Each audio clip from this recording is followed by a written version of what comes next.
भ्रष्टाचार के चरमों उत्कर्ष पर सिद्धार्थनगर की ग्राम पंचायती जनपद सिद्धार्थनगर के विकासखंड बांसी की ग्राम पंचायत सोनफेरवा बुजुर्ग का नवनिर्मित ठोस अपशिष्ट प्रबंधन केंद्र आरआरसी सेंटर है। यह निर्माण कार्य इतना गुणवत्ता विहीन है कि अभी इसका उद्घाटन भी नहीं हुआ और यह धाराशाही होने लगा। भ्रष्टाचार की यह पराकाष्ठा की है, अधिकारी भी मस्त और जिम्मेदार भी।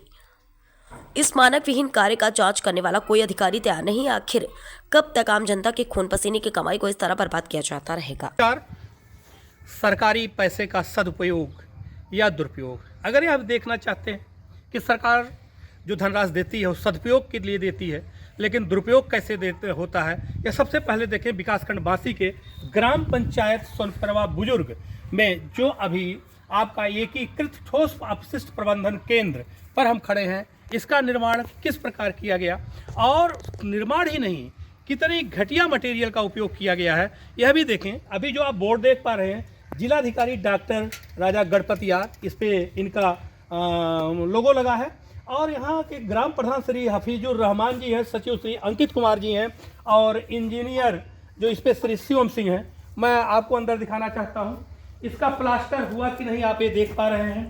पूरा इसका जो अंदर का स्ट्रक्चर है यह गिर चुका है। यह नवनिर्मित अपशिष्ट ठोस प्रबंधन केंद्र है और अंदर की आप देख पा रहे हैं यह सरकार के लाखों रुपयों का दुरुपयोग कैसे हो रहा है। हम थोड़ा सा चाहेंगे पतरे को दिखाया जाए, इस पतरे को किस प्रकार से लगाया गया है यह भी आप देख पाएंगे और इनकी गुणवत्ता जो सीमेंट है, इस सीमेंट की क्या क्वालिटी एक 10 रही होगी कि एक 4 का ये मसाला लगाया गया है, यह आपके समक्ष है। वास्तव में ये पूरा स्ट्रक्चर कैसे गिरा होगा यह आप आकलन कर सकते हैं कि किस प्रकार के मटेरियल का, किस प्रकार के बालू का, किस प्रकार के सीमेंट का उपयोग किया गया।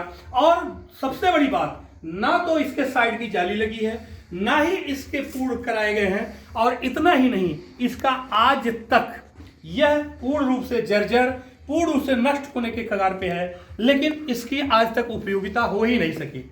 तो सवाल यही उठता है, मैं अभी आगे भी दिखाऊंगा कि जब इसकी उपयोगिता ही नहीं है तो हमारे मुख्य विकास अधिकारी महोदय या जो भी हमारे प्रशासनिक अधिकारी है ऐसे निर्माणों पर इतनी तेजी से इतना दबाव क्यों बनाते हैं। और अगर दबाव बनाते हैं तो क्या उन्हें केवल आंकड़े देना होता है? अगर आंकड़े देना होता है तो बंद कर देना चाहिए और निश्चित है सरकार को भी सोचना चाहिए। यह सरकार कहीं से पैसे छाप कर नहीं लाती है, ये हम जैसे आम नागरिकों के मेहनत की कमाई होती है जिसे तिल तिल कर हम कमाते हैं और तत्पश्चात हम टैक्स देते हैं और उसी के माध्यम से ऐसे निर्माण कार्य और देश के प्रगति में होने वाले कार्यों का विकास कार्य होता है। लेकिन अगर यह विकास कार्य है तो निश्चित है विनाश कार्य किसे कहा जाए, यह विचारणीय प्रश्न है।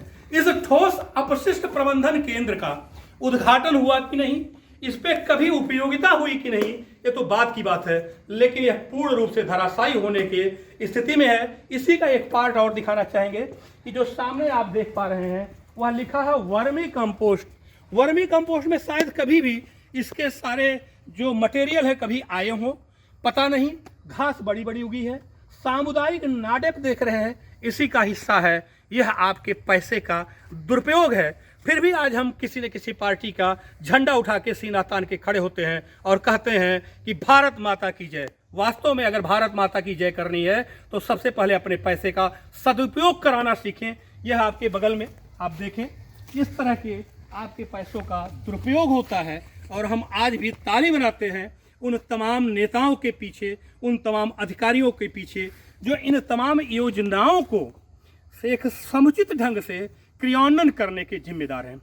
यह भी अब ये वास्तव में कि इस जलाशय के ऊपर बनाया गया है या यह अभी अलग है, यह विचारणीय प्रश्न है। लेकिन प्रथम दृष्टया ये पोखरा दिखाई दे रहा है तो यह जमीन कौन सी है, यह भी विचारणीय है।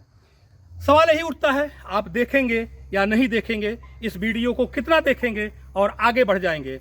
लेकिन यह याद रखें, अगर आज भी आप इन तथ्यों को इग्नोर किए तो आप अपने बच्चों को जवाब नहीं दे पाएंगे। उन्हें इसी देश की उस कर्ज में डुबो के जाएंगे जैसे एक बाप कर्ज लेके और चला जाता है। भरपाई किसको करनी होती है? आने वाली पीढ़ी को करती है और जमीन जायदाद बेच देने पड़ते हैं। स्थितियाँ आज भी हम वही खड़े हैं।